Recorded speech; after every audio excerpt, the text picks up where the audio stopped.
Eu acho muito difícil fazer uma lista de melhores do ano. Eu sempre fiz, sempre achei extremamente problemático decidir quem era o primeiro, quem era o segundo, quem era o terceiro. Entra muito gosto pessoal, entra o que você acredita que teve mais impacto na sociedade e tal, mas é sempre você dentro de uma bolha, dentro de uma perspectiva de quem viveu esse ano.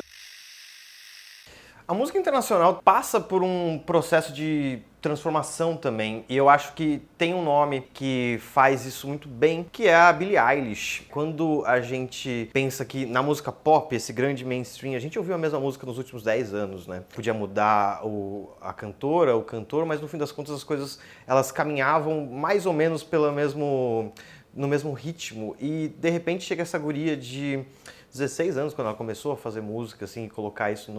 na internet, que não canta exatamente sobre ser feliz e estar em festas e, poxa, como a vida é louca, né? Ela leva esses adolescentes, e ela tem um público adolescente gigantesco, para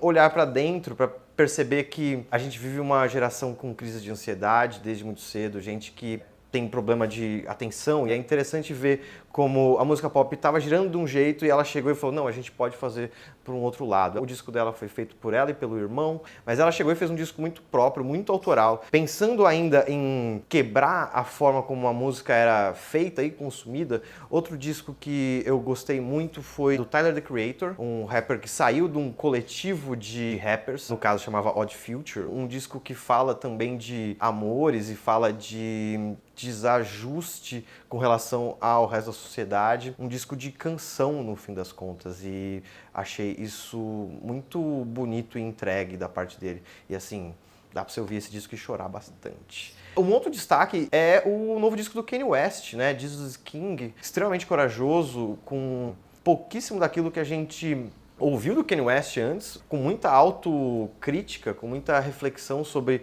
o caminho que ele passou e muita adoração a essa divindade, qualquer que seja a divindade que você acredita, se você acreditar em alguma, se não, tudo bem também, porque é um disco muito bonito sobre alguém se colocando, se abrindo e se entregando a algo. E pensando que é o Kanye West, que já fez aquele monte de bobagem, é interessante ver essa espécie de tentativa de redenção às bobagens que ele já fez e já falou, assim. Pensando muito em destaques nacionais, eu pensei em destacar 3 discos que representam 3,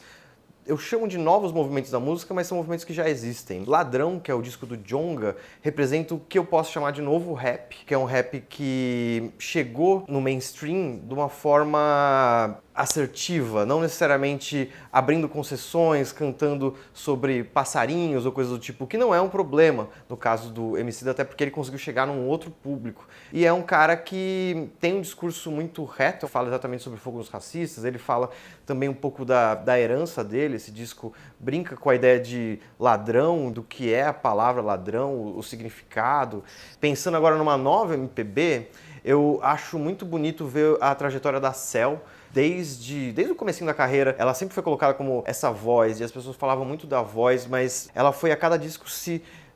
transformando e deixando de ser só o lance da voz. Ela hoje tem uma estética muito própria. Com o Ápica, ela fala muito sobre amor nos tempos cibernéticos, e ela coloca tudo isso em músicas muito entregues e muito bonitas e com letras muito boas, e que fala mesmo dessa dificuldade de viver uma época tão líquida e que nada é muito sólido, né? É um disco importante também por isso. E o terceiro,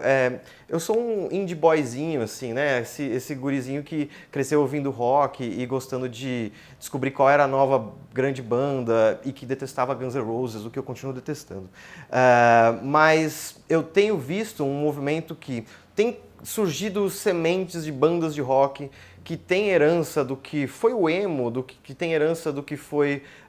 a vibe new rave, que tinha sintetizadores e tal, que rolou no começo dos anos 2000, e transforma isso numa coisa muito nossa, muito de hoje. O disco que eu vou colocar aqui dentro dessa esfera, eu tenho vários preferidos ali, é o disco de uma banda chamada Terno Rei. O disco se chama Violeta, e ele tem uma sonoridade melancólica, ele vai para uns falsetes falsetes ali nas vozes, o que já não é uma coisa muito do que era o indie rock, assim. Usam muito teclado e muitos sintetizadores e cantam sobre a solidão numa cidade grande, que isso é uma coisa que as pessoas sempre fizeram, todo mundo se sente sozinho numa cidade como São Paulo, mas eles fazem de uma forma muito contemporânea. Tem um verso, por exemplo, que eles dizem: você me pergunta como foi meu dia e eu te respondo somente à meia-noite. Ou seja, basicamente é isso que eu faço também.